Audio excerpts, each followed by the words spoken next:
అందరికీ హాయ్, బాగున్నారా? బేసిక్గా స్టార్ట్ చేసే ముందు ఒకటి చెప్తా. హనుమంతుడు ఉన్న చోట జై హనుమాన్ అన్న తర్వాత మన పని మొదలెడతాం, అవునా? శ్రీరాముడు ఉన్న చోట జై శ్రీరామ్ అన్న తర్వాత మన పని మొదలెడతాం, అవునా? అలాగే బాలయ్య బాబు గారు ఉన్న చోట జై బాలయ్య అన్న తర్వాతే మన స్పీచ్ మొదలెడతాం. ఒక్కసారి జై బాలయ్య అనండి. ఇప్పుడు బాలకృష్ణ గారి గురించి మాట్లాడుకునే ముందు మనం ఒకరి గురించి ఈరోజు మాట్లాడుకోవాలి. ప్రపంచంలో మనం ఏ మూలన ఉన్నా నేను తెలుగువాణ్ణి అని గర్వంగా ధైర్యంగా చెప్పుకుంటున్నాము అంటే ఆ గర్వం పేరు, ఆ ధైర్యం పేరు నందమూరి తారక రామారావు గారు. శ్రీరాముడు, శ్రీకృష్ణుడు ఈ దేవుళ్ళు ఎలా ఉంటారో మనకు తెలియదు, కానీ రామారావు గారు ఆ పాత్రలు వేసినప్పటి నుంచి శ్రీకృష్ణుడుగా ఆయన ఫోటోలే ఇంట్లో పెట్టాం, శ్రీరాముడుగా ఆయనకే చేతులెత్తి దండం పెట్టాం, అవునా కాదా? అలాగే మీరందరూ గమనించినట్టయితే మీ రామారావు గారి గురించి చెప్పాలంటే నాకు అంటే చిన్నప్పటి నుంచి ఆయన సినిమాలు ఎన్నో చూసి పెరిగా. మీరు బొబ్బిలి పులి అనే ఒక సినిమా చూసారా? మీరు లాస్ట్లో ఒక 15 నిమిషాల కోర్టు సీన్ ఉంటుంది, అది ఒక్కటి చూడండి చాలు. ఆయన గాంభీర్యం, ఆయన బాడీ లాంగ్వేజ్, ఆయన డైలాగ్ మాడ్యులేషన్, అలాంటి వ్యక్తిని పుట్టిన ప్రతి ఒక్కరూ స్మరించుకోవడం తప్ప మళ్ళీ అలాంటి నటులు, అలాంటి నాయకులు మళ్ళీ పుట్టరు. అలాంటి రామారావు గారి గురించి ఈరోజు బాలకృష్ణ గారి సమక్షంలో ఆయన 101వ జయంతి సందర్భంగా స్మరించుకోవటం నిజంగా అదృష్టంగా భావిస్తున్నాను sir. Thank you so much. Telugu జాతి గౌరవాన్ని రామారావు గారు కాపాడితే రామారావు గారి గౌరవాన్ని ఒక పక్క దమ్మున్న సినిమాలు చేస్తూ ఇంకో పక్క నిజాయితీ గల రాజకీయాలు చేస్తూ కాపాడుకుంటూ వస్తున్న వ్యక్తి మన నందమూరి బాలకృష్ణ గారు. నందమూరి బాలకృష్ణ గారు మీరందరూ గమనించినట్లయితే చాలామంది బాలకృష్ణ గారు ఎవరినో కొట్టారు, బాలకృష్ణ గారు ఎవరినో తిట్టారు అని రాస్తుంటారు. కానీ బాలకృష్ణ గారు కొన్ని వేల మంది పేద ప్రజల బతుకులు నిలబెట్టారు, అది రాయాలి. సినిమాలు, రాజకీయాలు చేయటం పెద్ద విషయం కాదు, కానీ బసవతారకం అనే ఒక క్యాన్సర్ హాస్పిటల్ ద్వారా ఎంతో మంది పేదవాళ్ళకి సహాయం చేయడం అనేది నిజంగా చాలా చాలా పెద్ద విషయం, చాలా గొప్ప విషయం. ఈ సమాజంలో ఎంతమందికి భయం, బాధ్యత ఉన్నాయో నాకు తెలియదు, కానీ బాలకృష్ణ గారితో పనిచేసే ప్రతి ఒక్కరికి ఆ భయం, బాధ్యత రెండూ ఉంటాయి, ఇదైతే షూర్. అంటే బాలకృష్ణ గారి సినిమాలు చాలామందికి చాలా ఇష్టం ఉంటాయి, నాకు చాలా సినిమాలు ఇష్టం. అందులో సార్ బొబ్బిలి సింహం అనే ఒక సినిమా సార్. మీరు వైట్ అండ్ వైట్ పంచకట్టుతో నడుచుకుంటూ వస్తుంటే వెనక శ్రీరాముడి శ్లోకం వస్తుంటుంది. మీనా గారు మిమ్మల్ని అలా చూస్తూ ఉండిపోతారు. నాకు తెలిసి రామారావు గారి తర్వాత మళ్ళీ పంచకట్టులో అంత అందంగా ఉండే హీరో మన బాలకృష్ణ గారు. నిజంగా మీరందరూ అదృష్టవంతులు, ఎందుకంటే ఒక జనరేషన్ వాళ్ళు మాకు గుర్తుండిపోయే సినిమాలు కావాలి అని అడిగారు. ఆదిత్య 369, అలాగే భైరవ దీపం ఇలాంటి సినిమాలు మీకు ఇచ్చారు. ఒక జనరేషన్ వాళ్ళు మేము తొడగొట్టే సినిమాలు కావాలని అడిగారు. సమరసింహారెడ్డి, నరసింహనాయుడు అనే సినిమాలు మీకు ఇచ్చారు. ఒక జనరేషన్ వాళ్ళు మేము కాలర్ ఎగరేసే సినిమాలు కావాలన్నారు, సింహ లాంటి సినిమా మీకు ఇచ్చారు. ఇంకొక జనరేషన్ వాళ్ళు మేము మీసం తిప్పే సినిమా కావాలన్నారు, లెజెండు, అఖండ, భగవంత్ కేసరి ఇలాంటి సినిమాలు మీ అందరికీ ఇచ్చారు. జనరేషన్లో మారిన బాలకృష్ణ గారి ఎనర్జీ ఏంట్రా బాబు అలా ఉందని అడుగుతుంటారు. జనరేషన్లో మారితే మనుషులు మారుతారు, టెక్నాలజీలు మారుతాయి. బాలయ్య బాబు గారి ఎనర్జీ ఎందుకు మారుతురా బ్లడీ ఫూల్ అని చెప్పండి. అంటే స్టాక్ మార్కెట్ గ్రాఫ్ అయినా పెరగటం తగ్గటం ఉంటుంది, కానీ ప్రజెంట్ బాలయ్య బాబు గారి మార్కెట్ గ్రాఫ్ పెరగటం తప్ప తగ్గటం లేదు.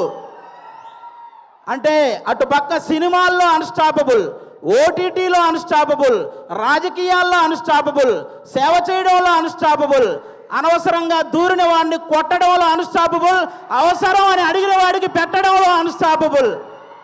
అలాంటి బాలకృష్ణ గారు ఈరోజు మా గ్యాంగ్స్ ఆఫ్ గోదావరి ఈవెంట్కి రావటం నిజంగా మా గ్యాంగ్స్ ఆఫ్ గోదావరి కలెక్షన్లు కూడా అన్స్టాపబుల్గా ఉండాలని మనస్ఫూర్తిగా కోరుకుంటున్నాను.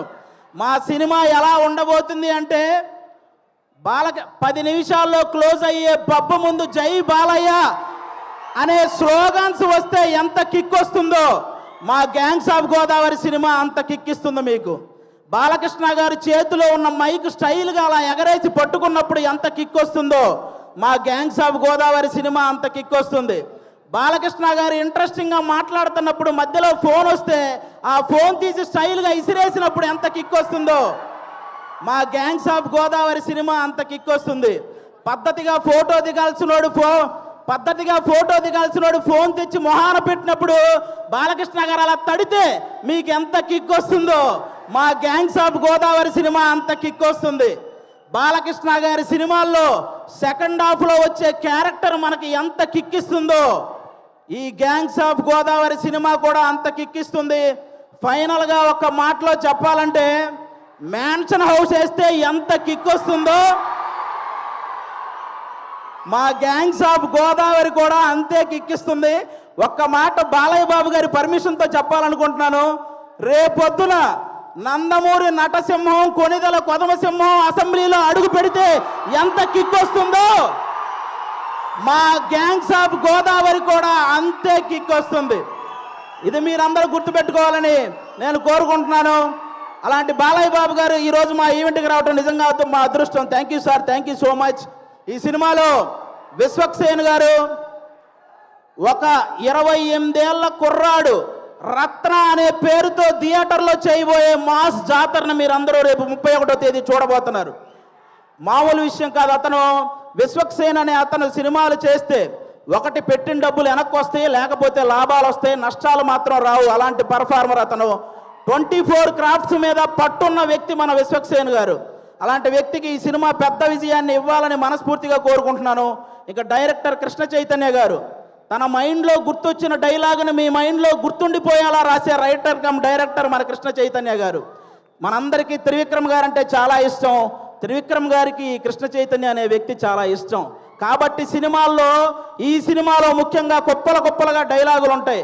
మీరు అవన్నీ కూడా ఎంజాయ్ చేస్తారు. నెక్స్ట్ అంజలి గారు మిమ్మల్ని సీత అనే ఒక క్యారెక్టర్తో మైమరిచిపోయేలా చేసింది. గీతాంజలి అనే ఒక క్యారెక్టర్తో భయపించేలా చేసింది. ఈరోజు ఈ రత్నమాల క్యారెక్టర్తో ఆ 2 క్యారెక్టర్లు మర్చిపోయేలా చేయబోతుంది అంజలి గారు. ఇంకో పక్క మా నేహా శెట్టి డీజే టిల్లునే భయపెట్టిన రాధిక. ఈ సినిమాలో రత్నాకి భయపడబోతున్న బుజ్జి లాగా తను చూడబోతున్నారు. రాధికాని మర్చిపోతారు, బుజ్జిని గుర్తుపెట్టుకుంటారు. షూర్ షాట్గా చెప్తున్నాను. ఈ గ్యాంగ్స్ ఆఫ్ గోదావరి సినిమాతో మీ అందరికి ఇంకో మాట కూడా చెప్తాను. ఒక హీరోని అభిమానిస్తే ఇంకో హీరోకి వ్యతిరేకమేమో అనుకునే వాళ్ళందరికీ నేను చెప్తున్నాను, మాకు తెలుగు సినిమా అంటే పిచ్చి, తెలుగు హీరోలు అంటే పిచ్చి. అందరినీ అభిమానిస్తాం, అందరినీ గౌరవిస్తాం. తెలుగు సినిమా బాగుంటే టోటల్ అందరం బాగుంటామని భావిస్తాం. అలాంటి ఈరోజు మీరందరూ కూడా ఈ సినిమాకి వచ్చి మా సినిమాని ఆశీర్వదించడానికి వచ్చినందుకు థ్యాంక్ యూ సో మచ్. అలాగే ఈ మధ్య థియేటర్కి జనాలు రావటం కొంచెం తగ్గింది. అందరూ కూడా ఎందుకంటే ఎవరైతే ప్రేక్షకులకి అలాగే సోషల్ మీడియాలో ఉన్న రివ్యూవర్స్కి మీ అందరికీ కూడా తెలుగు సినిమాని కాపాడాల్సిన బాధ్యత మీ అందరి మీద ఉందని మనస్ఫూర్తిగా కోరుకుంటున్నాను. ప్రొడ్యూసర్స్ని దృష్టిలో పెట్టుకొని రివ్యూలు రాయాలని కోరుకుంటున్నాను. ఎందుకంటే ఒక సినిమా పోతే ఇంకో సినిమా చేయడానికి హీరో అనేవాడు మనోధైర్యం తెచ్చుకుంటే చాలు, కానీ ప్రొడ్యూసర్ అనేవాడు మనోధైర్యంతో పాటు మనీ కూడా తెచ్చుకోవాలి. కాబట్టి ఆయన గురించి ఆలోచించి ఈసారి రివ్యూలన్నీ రాయాలని, తెలుగు సినిమాని బ్రతికించాలని మనస్ఫూర్తిగా కోరుకుంటున్నాను. Once again thank you sir. Balakrishna గారు, సింహం ఆ టైంకి మిగిలి ఉన్న జంతువులన్నింటినీ వేటాడేస్తుంది. బాలకృష్ణ గారు ఆ టైంకి ఉన్న రికార్డులన్నింటినీ వేటాడేస్తూ ఉంటారు. అది బాలకృష్ణ గారు. Thank you so much. జై తెలుగు సినిమా. Thank you. అది ఒక డైలాగ్ కూడా చెప్పారు.